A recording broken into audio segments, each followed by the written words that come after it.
diseño de las instalaciones y procedimientos operativos estandarizados de saneamiento. Instalaciones. Una cocina bien diseñada desde los suministros de luz, agua y gas, la disposición de los distintos sectores, cuidando cada detalle desde el piso hasta el techo, facilitará todas las tareas, reducirá accidentes y contaminaciones de cualquier índole.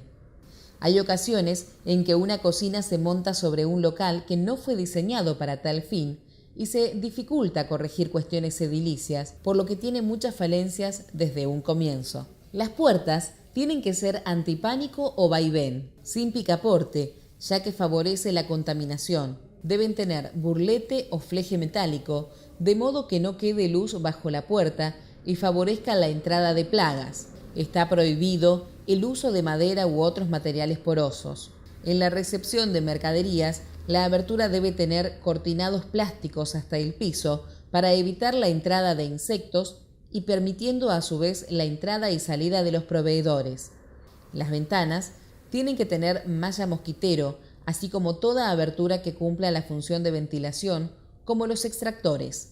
Las paredes y techos tienen que ser lisos, lavables, impermeables, de colores claros y sin huecos ni agujeros. Debe tener friso. Este comprende una banda horizontal ancha que va desde el piso hasta 1,80 m como mínimo, revestida con cerámicas, azulejos, acero inoxidable o pintura epoxi.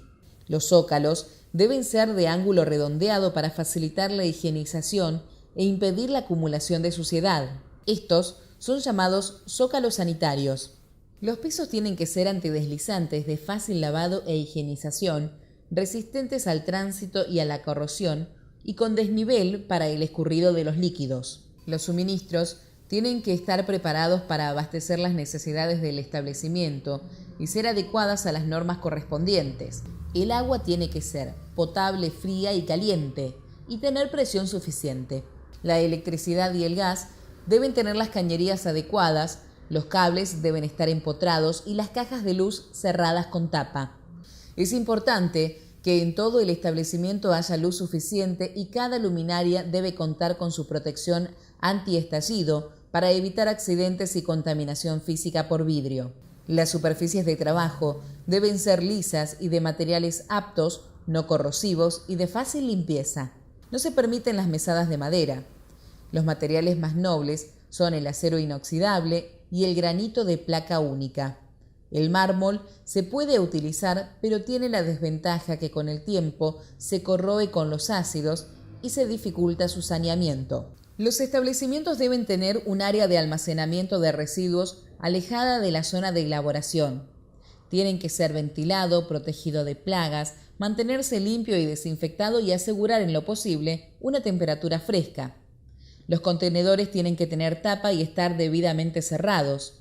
Debe existir un sistema de eliminación de efluente seguro, con rejillas completas, limpias y con protección de plagas. A su vez, tiene que haber fregaderos con dimensiones adecuadas a la cantidad y tamaño de elementos que se van a higienizar en ellos. En los establecimientos que tienen trampa de grasa, se debe garantizar una limpieza adecuada de las mismas. El vestuario debe ubicarse de forma tal que permita el cambio completo de ropa en una zona previa a las instalaciones donde se manipulan alimentos. Los casilleros tienen que guardar prolijamente sus pertenencias, ropa y calzado de cada empleado, cerrar perfectamente y no acumular en su interior restos de alimentos. Puede contar con un sector de duchas, con desagües adecuados y protección contra salpicaduras. Este sector tiene que contar con suficientes lavamanos. No puede faltar jabón desinfectante, toallas descartables, papel higiénico y botiquín de primeros auxilios. Los sanitarios no deben estar comunicados directamente con las salas en las que se manipulen productos alimenticios. La construcción, composición y el estado de conservación y mantenimiento de los equipos y utensilios deben reducir al mínimo el riesgo de contaminación. Tienen que contar con manuales de instrucciones para el armado y desarmado del equipo que posibiliten realizar procedimientos de saneamiento eficientes. Su instalación debe permitir la limpieza adecuada del equipo y de la zona circundante, y las conexiones de suministros deben estar correctamente encastradas e impermeabilizadas. ¿Cómo mantener la higiene del establecimiento? Un plan de saneamiento oportuno mantendrá la higiene del establecimiento y asegurará la inocuidad de los productos. Es fundamental que esté por escrito definiendo qué se debe hacer, incluyendo el fundamento de los métodos que se van a aplicar. Asignar a cada persona involucrada sus funciones y responsabilidades, así como el tiempo necesario para cada operación y su frecuencia. Cuando todo está escrito, se pueden establecer medidas correctivas y pertinentes y modificar dicho plan. Al eliminar tierra, residuos de alimentos, suciedad, grasa u otros residuos, estamos limpiando. Por lo tanto, al limpiar desaparece la suciedad visible. Sin embargo, los microorganismos presentes en el medio ambiente persisten, por lo que es necesario desinfectar para eliminar la suciedad invisible. El procedimiento completo en el cual primero se limpia y luego se desinfecta se denomina saneamiento. Se debe sanear todo lo que está dentro del establecimiento, desde los pisos, paredes, ventanas y techo, hasta el equipamiento, las mesadas, la vajilla y los utensilios. No hay que olvidar sanear cestos de basura y objetos relacionados con el control de plagas. La frecuencia del saneamiento dependerá de la clase de alimentos que se preparen, de los tipos de superficies, del flujo de personas y la ventilación del área. Recordar que todas las superficies, utensilios, vajilla y equipos que entran en contacto con alimentos deben ser lavados, enjuagados y desinfectados, inclusive los artículos utilizados para la limpieza de superficie en contacto con alimentos. Se aconseja después de cada uso, después de cualquier interrupción durante la cual estos hayan podido contaminarse y a intervalos regulares si son de uso constante. Los agentes desinfectantes no actúan correctamente si la superficie a desinfectar no se encuentra limpia, por lo que siempre primero se limpia y luego se desinfecta. No es posible realizar este procedimiento en sentido inverso. Ahora vamos a comentar con qué productos podemos limpiar y con qué productos podemos desinfectar. Los agentes limpiadores son compuestos químicos específicamente formulados para remover suciedad o depósitos minerales. Se deben elegir según sus propiedades específicas de limpieza, para lo que se recomienda consultar a los proveedores y decidir qué compuesto químico es el más adecuado para determinado fin.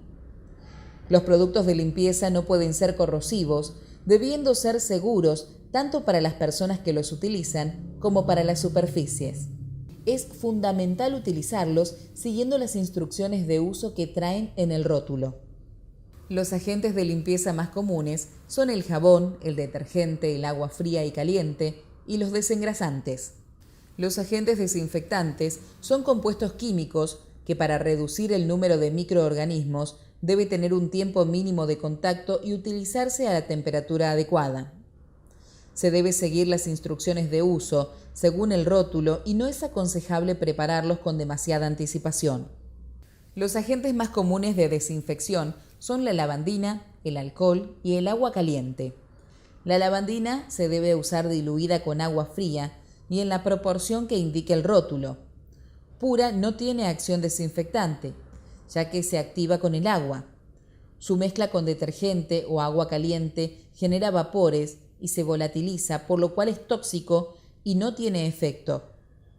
Siempre que se utilice, debe enjuagarse luego con agua para eliminar el excedente.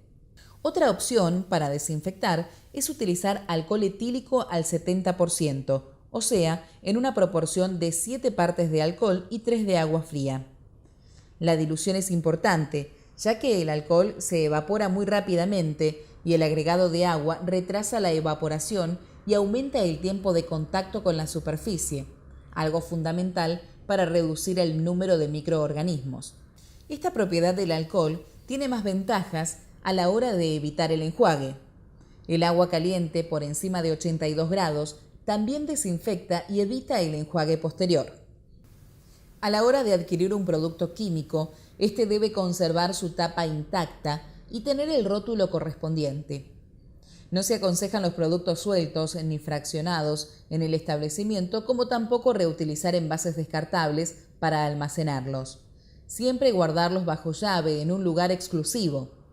Se debe limpiar de lo más sucio a lo más limpio y de lo más alto a lo más bajo. El saneamiento puede realizarse manualmente o con equipos. Los agentes de limpieza y desinfección que se manejen en las áreas de producción no deben ser un factor de contaminación para los alimentos que se elaboren. Aquí se muestran las fases de una correcta limpieza y una posterior desinfección. Primero, una prelimpieza, donde se elimina la suciedad grosera, grasa, etc., barriendo, raspando, frotando o preenjuagando, siempre con agua fría. La limpieza principal se realiza con detergente y agua caliente y elimina la grasa, suciedad y restos de alimentos. El enjuague elimina la suciedad disuelta en el detergente con agua caliente. La posterior desinfección disminuye el número de microorganismos y si se utiliza como desinfectante la lavandina diluida, se debe enjuagar con agua fría. No así si se utiliza agua caliente o alcohol. El secado elimina restos de agua y debe realizarse con paños limpios o toallas descartables. Los equipos deben tener las instrucciones del fabricante para su desarme y saneamiento y es preciso contar con las herramientas adecuadas para tal fin. Si son de uso continuo, se deben desarmar y sanitizar después de cada uso. Los derrames deben limpiarse inmediatamente y si hay presencia de desechos, mohos u olores, nos está indicando que se requiere una limpieza urgente. Los elementos de limpieza, como las esponjas y cepillos, se deben lavar y enjuagar con frecuencia para preservar su utilidad y se deben mantener en recipientes con desinfectante o secar al aire entre usos. Los trapos y repasadores se deben lavar diariamente o con mayor frecuencia. Los secadores, lampazos y baldes deben ser lavados, enjuagados y desinfectados luego de cada uso. No se deben dejar los cepillos, trapos, esponjas o lampazos en el balde con agua. Con respecto al tanque de agua, se exige la realización de una limpieza semestral realizada por una empresa autorizada por el Gobierno de la Ciudad de Buenos Aires. Se deberá contar con la certificación para ser exhibida a las autoridades competentes. Es importante recordar que no se deben utilizar los elementos empleados en la limpieza de pisos para higienizar mesadas o accesorios de cocina y durante el lavado cuidar que no existan en la proximidad alimentos que pueden contaminarse con salpicaduras. Tampoco se deben usar trapos tipo rejilla para la limpieza de manos, máquinas, utensilios y mesadas, ya que constituyen el riesgo de contaminación cruzada más importante con que cuentan los microorganismos para trasladarse de un lugar a otro. Los baños se deben sanear una vez por turno. Los azulejos de los cubículos deben limpiarse con la misma frecuencia que el inodoro. No debe permitirse la acumulación de residuos en los alrededores. Siempre debe tener papel higiénico y agua disponible. Si cuenta con sector de duchas, debe tener desagües adecuados y protección contra salpicaduras. Es fundamental cuidar la limpieza de este sector debido a la proliferación de hongos que se da por alta humedad del ambiente. Los elementos utilizados para este sector deben ser de uso exclusivo y el personal encargado del saneamiento de baños y vestuarios tiene que utilizar una vestimenta adecuada. En los vestuarios se debe mantener el orden y la limpieza en todo momento. Es importante verificar una vez por hora la condición de higiene y los insumos para reponer de ser necesario.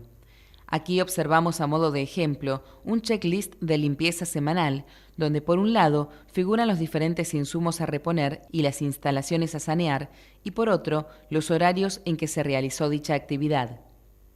Estas son algunas imágenes que muestran errores frecuentes encontrados en sanitarios de establecimientos. Aquí observamos imágenes de vestuarios donde no hay orden ni limpieza adecuada. Los cestos de residuos deben mantenerse en condiciones de higiene. Es importante sanearlos directamente en el piso y no subir a las mesadas para dicho procedimiento.